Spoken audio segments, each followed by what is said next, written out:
Welcome to the Morning Update. I'm Erin Roan. A major scuffle between two high-profile identities and their partners has been caught on tape. Former cricketer Michael Clarke and Today Show host Karl Stefanovic were involved in an altercation in a car park in Noosa earlier this month following dinner with their partners who are sisters. The pilot and crew on board a Qantas flight that was forced to issue a mayday call while on its way from Auckland to Sydney is being praised for how they handled the situation. QF 144 issued the call after an issue with one of their engines. They were able to land safely though. Jeffrey Thomas from airlineratings.com says staff were able to keep everyone calm with the textbook landing. A colleague of mine who's a former International Civil Aviation Organisation Inspector of Airmen said Qantas pilots are the most skilled, professional and well-trained in the world. And this is a good example of that.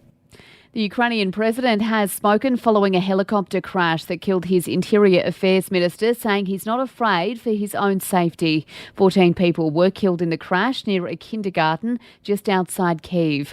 Volodymyr Zelensky says it is a terrible tragedy, but he's not worried about his own security. What's worried about that? I don't have anything to add here. And Microsoft is preparing to cull a big chunk of its workforce. 10,000 jobs is said to be axed, or around 5% of its global workforce. The bulk of those are in human resources and engineering. In sport, at the Australian Open, Thanasi Kokkinakis is through to the final 16 after beating Italian Fabio Fognini in straight sets. He's up against Andy Murray next. Kokkinakis says the pair are close. He was someone when I came onto tour that was always willing to give some advice when he thought I was practiced with him a fair bit. I played doubles with him in Indian Wells, so we got a fairly good relationship. Yeah, we get along really well. I actually really like him off the court. Fellow Aussies John Millman, Jason Kubler and Rinky Hijikata have been knocked out though. And in the men's Big Bash, the Scorchers have defeated the Hurricanes by 7 wickets.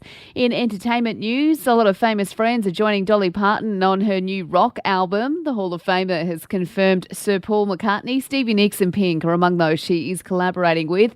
Titled Rockstar, the new record is also said to feature covers of classic songs by the likes of Prince, the Rolling Stones and Led Zeppelin. And Princess Diana's famous diamond cross necklace has a new owner. Kim Kardashian has snapped it up at auction for around $200,000.